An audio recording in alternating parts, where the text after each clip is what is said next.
ರಾಮನಗರದಲ್ಲಿ ಆರಂಭ ಆಗಿದ ಪೊಲೀಸ್ ವರ್ಸಸ್ ವಕೀಲರ ನಡುವಿನ ತಿಕ್ಕಾಟ ತಾರಕಕ್ಕೇರ್ತಾ ಇದೆ. ಪ್ರತಿಭಟನೆ ವಕೀಲರು ಮುಂದುವರಿಸ್ತಾ ಇದ್ದಾರೆ. ಅಹೋರಾತ್ರಿ ಧರಣಿ ನಡೆಸಿದ್ರು ನಿನ್ನೆ.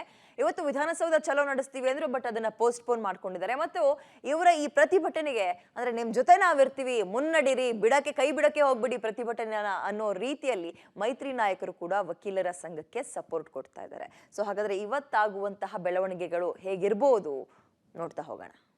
ರಾಮನಗರದಲ್ಲಿ ವಕೀಲರು ಪೊಲೀಸರ ಜಟಾಪಟಿ. ನಾಳೆ ವಿಧಾನಸೌಧ ಮುತ್ತಿಗೆಗೆ ವಕೀಲರ ಕರೆ. ವಕೀಲರ ಪ್ರತಿಭಟನೆಗೆ ದೋಸ್ತಿ ನಾಯಕರ ಬೆಂಬಲ. 40 ಮಂದಿ ವಕೀಲರ ಮೇಲೆ ಎಫ್ಐಆರ್ ಖಂಡಿಸಿ ವಕೀಲರ ಪ್ರತಿಭಟನೆ ತೀವ್ರಗೊಂಡಿದೆ. ಐಜೂರು ಪೊಲೀಸ್ ಠಾಣೆ ಪಿಎಸ್ಐ ಅಮಾನತು ಮಾಡುವಂತೆ ಡಿಸಿ ಕಚೇರಿ ಮುಂಭಾಗ ವಕೀಲರು ಅಹೋರಾತ್ರಿ ಧರಣಿಯನ್ನು ನಡೆಸಿದರು. ವಕೀಲರು ಹಾಗೂ ಪೊಲೀಸರ ನಡುವಿನ ಜಟಾಪಟಿಗೆ ರಾಜಕೀಯ ತಿರುವು ಸಿಕ್ಕಿದ್ದು, ವಕೀಲರ ಹೋರಾಟಕ್ಕೆ ಬಿಜೆಪಿ ಹಾಗೂ ಜೆಡಿಎಸ್ ಕೂಡ ಬೆಂಬಲ ವ್ಯಕ್ತಪಡಿಸಿದೆ. ಅಧಿಕಾರಿಗಳು ಡಿಕೆ ಶಿವಕುಮಾರ್, ಡಿಕೆ ಸುರೇಶ್ ಹೇಳಿದಂತೆ ಕೇಳ್ತಿದ್ದಾರೆ. ಈ ಜಿಲ್ಲೆಗೆ ಬರೋದಕ್ಕೆ ಅಧಿಕಾರಿಗಳು ಹೆದರ್ತಾರೆ.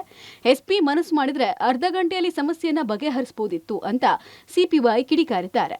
ಸಿಎಂ ಸಿದ್ದರಾಮಯ್ಯ ವಕೀಲ ವೃತ್ತಿ ಮಾಡಿದವರು. ಈಗ ವಕೀಲರನ್ನ ಬೀದಿಗೆ ಬಿಟ್ಟು ಸಿಎಂ ಕುರ್ಚಿಯಲ್ಲಿ ಕೂರೋದು ನ್ಯಾಯ ಅಲ್ಲ. ಡಿಕೆಶಿಗೆ ಬುದ್ಧಿ ಹೇಳಿ ತೀರ್ಮಾನ ತೆಗೆದುಕೊಳ್ಳಿ ಅಂತ ಸಿಎಂ ಸಿದ್ದರಾಮಯ್ಯ ವಿರುದ್ಧ ಕೂಡ ಗರಂ ಆದ್ರು. ಜಿಲ್ಲೆಗೆ ಬರ್ಲಿಕ್ಕೆ ಅಧಿಕಾರಿಗಳು ಭಯ ಪಡ್ತಾರೆ. ಯಾರುವೆ ಈಗ ಡಿಸಿ ಆಗ್ಬೋದು, ಎಸ್ಪಿ ಆಗ್ಬೋದು, ಇವ್ರಿಗೇನೋ ನ್ಯಾಯಯುತವಾಗಿ ಕೆಲಸ ಮಾಡ್ತಕ್ಕಂಥ ನೈತಿಕತೆ ಕಳ್ಕೊಂಡ್ಬಿಟ್ಟಿದ್ದಾರೆ. 10 ದಿವಸ ಆದ್ರೂ ಒಂದು ಸಣ್ಣ ಸಮಸ್ಯೆ ಬಗೆಹರಿಲ್ಲ ಅಂತ ಅಂದ್ರೆ ಇದೇನಿದು? ಅವ್ರು ಹೇಳ್ದಂಗೆ ಇವ್ರು ಕೇಳ್ತಾ ಇದ್ದಾರೆ ಅಷ್ಟೇ. ಎಸ್ಪಿ ಮನಸ್ಸು ಮಾಡಿದ್ರೆ ಅರ್ಧ ಗಂಟೆಲಿ ಬಗೆಹರಿಸ್ಬೋದಲ್ಲ ಇದನ್ನ. ಮುಖ್ಯಮಂತ್ರಿಗಳೇ ಇದಕ್ಕೆ ಇಂಟರ್ಫಿಯರ್ ಆಗಬೇಕು. ಅವರೊಬ್ಬ ವಕೀಲರಾಗಿದ್ದವರು, ವಕೀಲರನ್ನು ಬೀದಿ ಬಿಟ್ಬಿಟ್ಟು ಮುಖ್ಯಮಂತ್ರಿ ಕುರ್ಚಿಯಲ್ಲಿ ಕೂತ್ಕೋದು ಯಾವ ನ್ಯಾಯ? ಡಿಕೆ ಶಿವಕುಮಾರ್ಗೆ ತಿಳುವಳಿಕೆ ಹೇಳಿ, ಬುದ್ಧಿ ಹೇಳಿ ಅವರು ತೀರ್ಮಾನ ತಗೋಬೇಕು. ಕಳೆದ 10 ದಿನಗಳಿಂದ ವಕೀಲರು ಪ್ರತಿಭಟನೆ ನಡೆಸ್ತಾ ಇದ್ರು. ಜಿಲ್ಲಾಡಳಿತ ಯಾವುದೇ ಕ್ರಮ ವಹಿಸಿಲ್ಲ. ಡಿಸಿಎಂ ಡಿಕೆ ಶಿವಕುಮಾರ್ ರಾಮನಗರದಲ್ಲಿ ವಕೀಲರು ರಾಜಕೀಯ ಮಾಡ್ತಿದ್ದಾರೆ ಅಂತ ವಕೀಲ ಪರಿಷತ್ನ ಅಧ್ಯಕ್ಷ ವಿಶಾಲ್ ರಘು ಆರೋಪಿಸಿದ್ದಾರೆ. ಆದರೆ ನಾವು ಮೊದಲು ಸಮಸ್ಯೆ ಬಗ್ಗೆ ಸಿಎಂ ಕಾನೂನು ಸಲಹೆಗಾರ ಪೊನ್ನಣ್ಣ ಅವರ ಬಳಿ ಚರ್ಚೆ ಮಾಡಿದ್ದೀವಿ. ಈ ಕುರಿತು ಕ್ರಮ ಕೈಗೊಳ್ಳುವ ಬಗ್ಗೆ ಸಿಎಂಗೆ ಮನವಿ ಮಾಡಿದ್ದೀವಿ.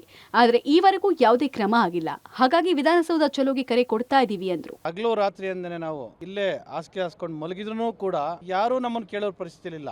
ಇವತ್ತು ಹೇಳ್ತಾ ಇದ್ದಾರಂತೆ ಉಪಮುಖ್ಯಮಂತ್ರಿಗಳು ಇದು ರಾಜಕೀಯ ಪ್ರೇರಿತ ಅಂತ. ನ್ಯಾಯ ಸಿಗ್ಬೇಕಷ್ಟೇ ನ್ಯಾಯವಾದಿಗಳಿಗೆ. ಹಾಗಾಗಿ ನಾವು ವಿಧಾನಸೌಧದಲ್ಲಿರುವಂಥ ನಮ್ಮ ಹಿರಿಯ ಸಹೋದರ ಪೊನ್ನಣ್ಣ ಇವತ್ತು ಅವರು MLA ಆಗಿದ್ದಾರೆ, ಅವ್ರಿಗೆ ಮಾತಾಡಿದ್ವಿ. ಆ ಒಂದು ವಿಧಾನಸೌಧ ಮುತ್ತಿಗೆ ಕಾರ್ಯಕ್ರಮವನ್ನು ನಾವು ಮುಂದೂಡಿದ್ದೀವಿ.